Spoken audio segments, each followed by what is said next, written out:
Our next speaker, Stephanie Wacker, is from New Zealand. I had the pleasure of delivering the Now Next program to New Zealand about 3 months ago, 4 months. Yeah. And Stephanie works at the Mackenzie Centre, and she is one of the early the early intervention teachers there, mother of 2 amazing children. One thing I didn't know about Stephanie is that she really has a strong desire and backs that actually with the fact that she offers a 15-week free course to women to empower themselves, which is just absolutely wonderful. I will let Stephanie go on to her presentation, which today we're going to talk about surviving the wet fish moment, and I'll let her explain that to you.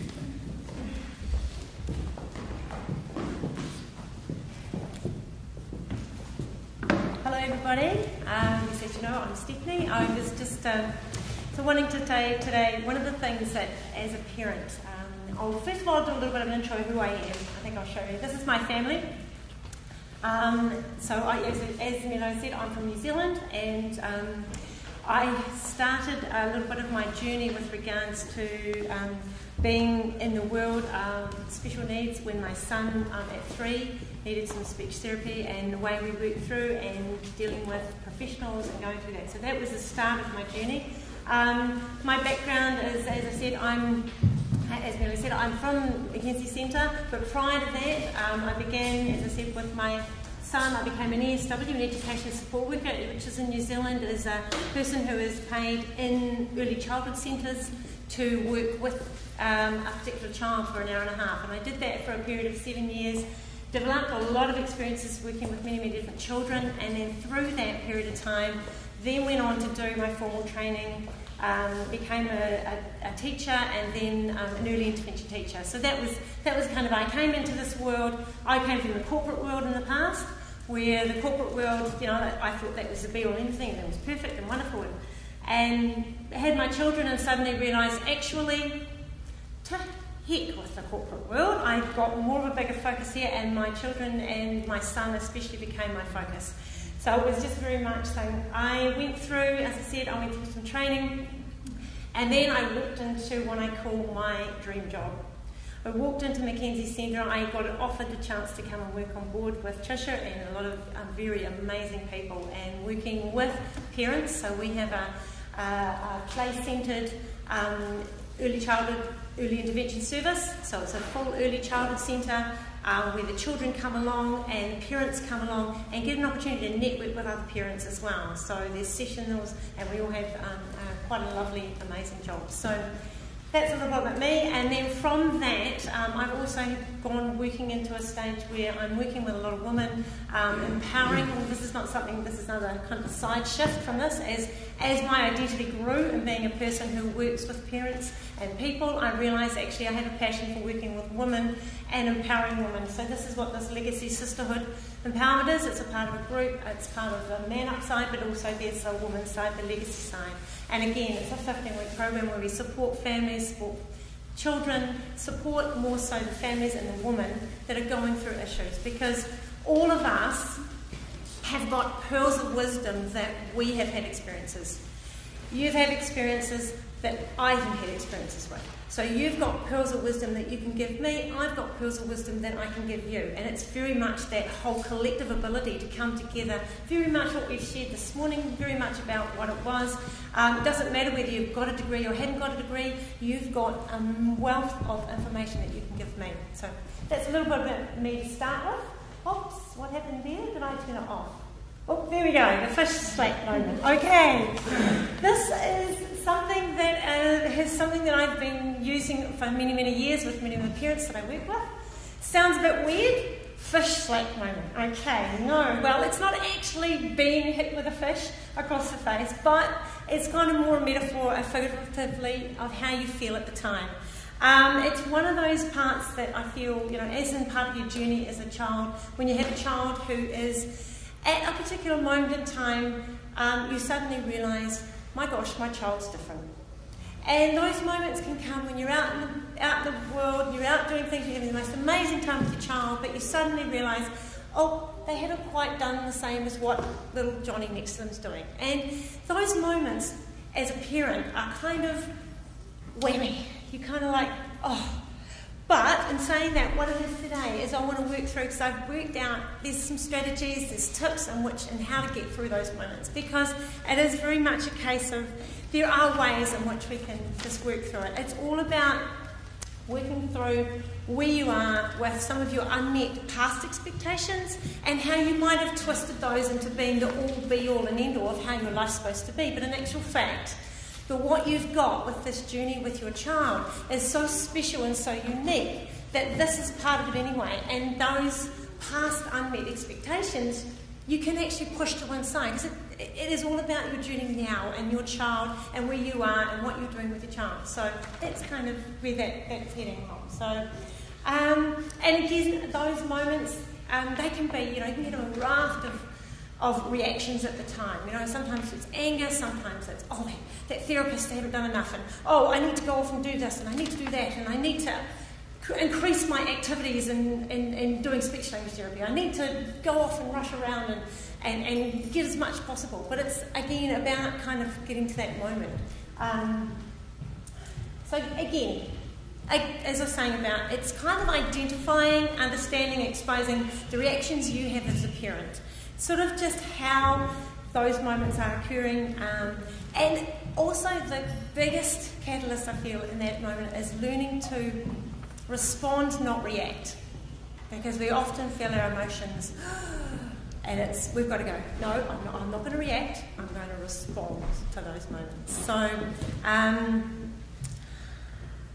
so one of those big things is just, again, identifying your own reactions, identifying where you are. It's all about moving through that maze, because sometimes we have to see, and life is that maze. We can be trucking along quite well and everything's going really, really well, and then we kind of come to a point where it's a little bit of a tricky corner, and we've got it, no, there's a dead brick wall. This is not working, that's not working, everything's backfiring. Okay, now I need to backtrack up, and sometimes we go on a bit of a process of panic around that time. Oh my gosh, I'm going backwards, this is not working, nothing's working. And it's actually backing track and going, oh look, there's another door over there.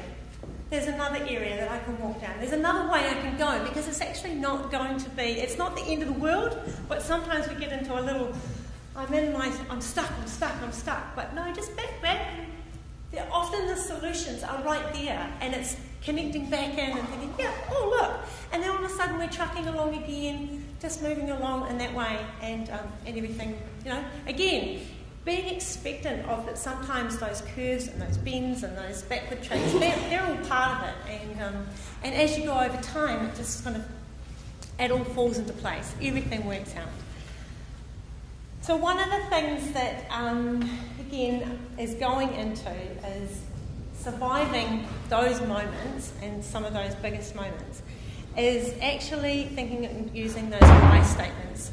And in your little pack, you've got the I statements, little surviving the wet fish moment. You've got a pack in your pack, and it's kind of talking about remembering those things that you have to direct towards yourself. Remember, you are the best person. You know your child the best, and you have all the skills to deal with that moment, whatever shape, form it is. My biggest thing that I believe is that you're given your gift as a child, and your child is a gift. That nothing you're ever going to face is actually going to break you. You have the skills, you have the power, nothing is going to actually break you.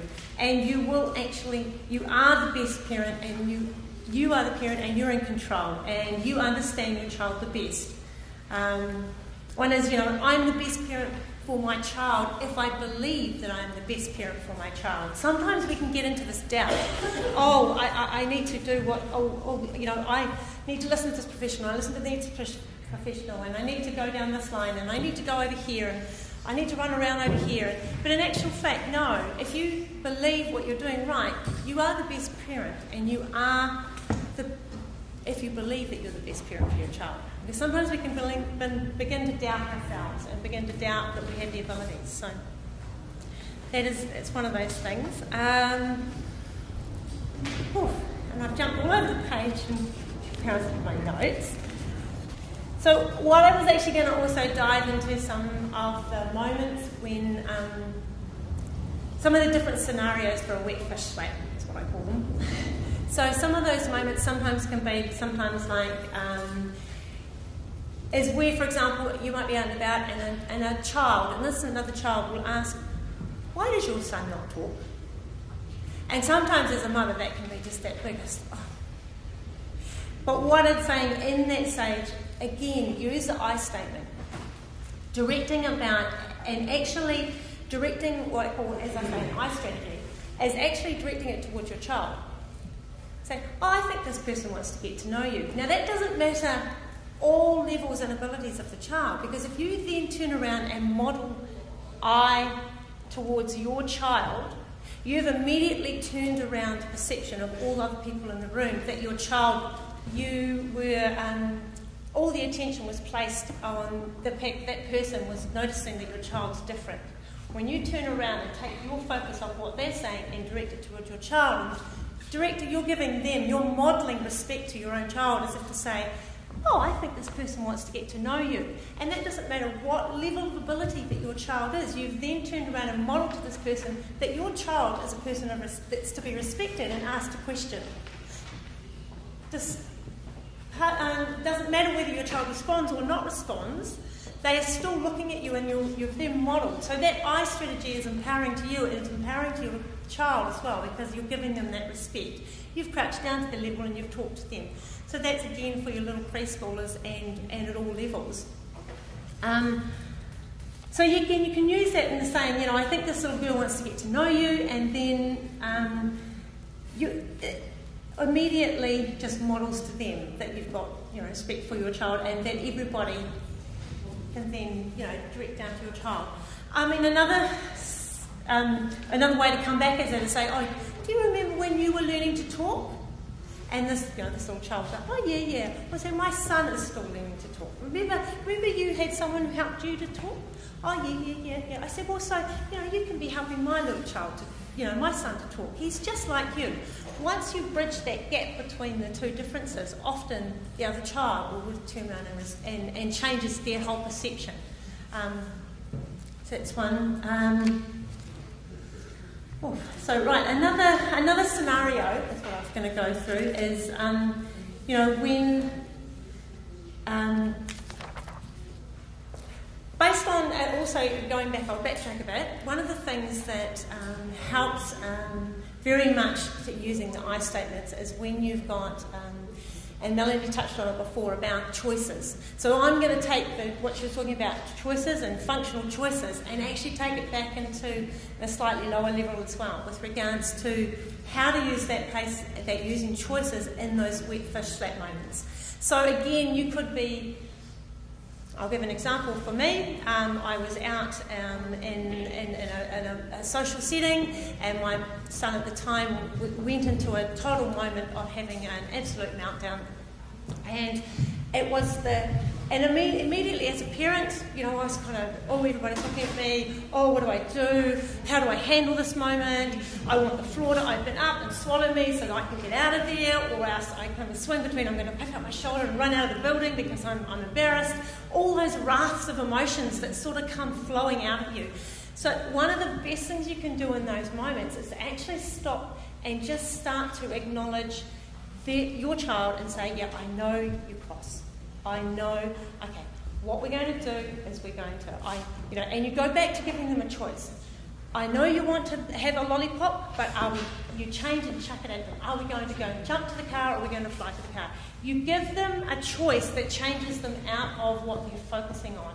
And so by doing it that way, you actually help them to feel that they've got a choice in the way. So when you give choices to a child, you actually help them to learn problem-solving skills, that's what Melanie was talking about, but it shows them that their point's actually valued. You actually help them to feel more independent and more in control of their lives. And although children throw tantrums when they're feeling, and they whine and when limits are set, They actually yearn for parents to set kind of boundaries and set. It teaches them to feel that they have a sense of empowerment and control, and it develops a win-win situation. So when choices are given to a child continuously, all throughout their day, every month of the day, all through the day, they build an ability to understand what's happening. So, are you going to wear the red t-shirt? Are you going to wear the blue t-shirt? Even, right down for our little friends who, might only just turn their head and look at one. Are you going to sit next to daddy? Are you going to sit next to mummy? Are you going to... If you build choices through every element of your child's day, they soon learn that you've actually given them those ability to choose. And then also, when there is a moment when you have to say, stop, no, this is the situation, they respond quicker because, and you can in those situations say, I've given you a chance to choose, but this situation, this is what we're doing. There's a difference in their tone. And then even when it escalates into a situation where your child is adamant that they want that lollipop, and or say for example, actually I'll change that, adamant that they want to stay at the park and you're wanting to leave. If you use a consistency of I understand your thing, but we're going to the car, and you keep it down low key, they soon learn that it's the same as when I'm at home and mum gives me the red or the blue, because you're saying, okay, are we going to fly to the car, as in pretend flying, or are we going to jump to the car? And when you respond that way and you keep it consistent, they can hear the consistency and tone in your voice. So therefore, what's happened sometimes is you get heightened, but in this situation, don't. Keep calm. And what you're doing, and then if they carry on, and then you keep the choices to those two choices. Thirsty. Often as a parent, we give a choice, but we make one an ultimatum. Are you going to come with me, or are you going to have to hold my hand? Or we don't actually think we need to make the choices two that are equal. Oh, thank you. I'm really thirsty. Thank you. Yeah, so with the choices, when you keep it low-key and you consistently have built choices into their day, when you're in a moment where they are adamantly going against what you want to do, I want to leave the park, or, for example, go and get into the car, or something of that effect, and they're going, no, I don't want to leave. By quickly throwing a choice at your child, which is totally off-key to what they're doing about it. So like, I don't want to go. Well, are we going to fly to the car, or are we going to jump to the car? What you've said is, we're still going to the car, you have a choice to choose how we leave. And because choices have been built into their day, they quickly become compliant, because they think, oh, that's right. And they hear the tone, and they see it, and they respond quite quickly. What can happen over time is that we think we've got to keep choosing for our child, and we make a choice an ultimatum. Are you going to hold my hand, or are you going to, because one's a threat. It doesn't work. If the choices are kept, that two are a choice that you agree with, and they're not a punishment. The two need to not be a punishment. So they need to be, and that's where if you can flick the choice at them quickly, and it's about being clever. So, for example, it might be a group nap time, and you're about to go and sit down in the nap time, and they're going, no, I don't want to come to the mat. If you quickly at that time say, are you going to sit on the blue triangle, or are you going to sit on the red triangle? They go, I've got a choice. Whereas almost the point about refusing against the parent gets forgotten, because, there's a focus on the blue triangle or the red triangle. And again, it's just building that choices in all the time. And that's the key to it. That's the key to building them being compliant. And then, as I said, when there's a situation where you have to make a decision and there's no comeback on it, like you need to hold my hand across the road, they quickly are more compliant, because they feel that they've been empowered in so many other ways during their day and during their life to make choices. So, that building it in, as I say, building it into every element, every part of your day is very, very much the key. Here we go. So again, one of the things I can do it. I mean, this is a bit of a comical one, just to show you. it is all very much about you as a parent thinking how I can change the way in which I respond to those situations. Respond and not react. Because often we do quickly jump in and we react, and we tend to focus on what's happening around us and focus on what the people are saying, and we become quite embarrassed, especially the proverbial tantrum in the supermarket. That's a classic one. Wanting the toy, wanting the supermarket has all the lollies up the aisle just as you're getting to the front one, and Johnny wants that one, and those moments are an exact same one. But if you can, in those situations, use what I call again the I strategy and calmly come back at a tone that says, I know you want that lollipop, but not today, or however it comes out. By doing that in a calm voice, but kind of projected outward, you're saying to all the parents and all the people around you, I'm actually in control. I'm not starting to get frazzled, and my child is not really, I'm not getting angst. Because I guess we've got so many do-gooders out there that will kind of look for that parent that's losing the control and think that they've got to step in because your child's having a tantrum, and we sometimes get to that point where we're like, oh, I've got to get out of here. But it's a case of just saying, I know you want that lollipop, but not today. And if you just keep repeating that at the thing, I don't know, and then give them the choice, are we going to walk to the car or are we going to jump to the car? You keep it low-key, and I strategy. The I strategy is I know you're angry. I understand you're feeling that way. I know you want a lollipop, but you can't have it today. We are going to go to the car. Okay, are we going to jump to the car or are we going to fly to the car? It's using it that way, and that's where I say the I strategy has such power to actually keep it low-key. And in those situations, because I know how it feels. So remembering to use those I strategies is very, very powerful. How are we going? How am I going for time? I think I ran it through. Pardon? 1 minute. Good. Okay. One of the things I want to say is, even in those situations where you've done it wrong and you've stuffed it up, and I know as a parent, my son's now 17, and I've done a wealth of learning and schooling. I really want you to focus on this one. It's not how many times you fall down, it's how many times you get back up, because I think that's very, very true. We as parents are all learning. You have all, as I said before, you've all got pearls of wisdom that you can share with one another. You've all got pearls of wisdom that we can just very much about that. And doesn't matter what you've got, what level you haven't got, by the time you all put together collectively, we've got so much wealth and share of knowledge that we can share between each other. So, again, that's not, you can't see the writing at the bottom of that. Well, basically the whole thing again is, as a parent, tomorrow is another day. We stuffed up today. It didn't go well. We were at the event and our child, whatever happened. Tomorrow is another day.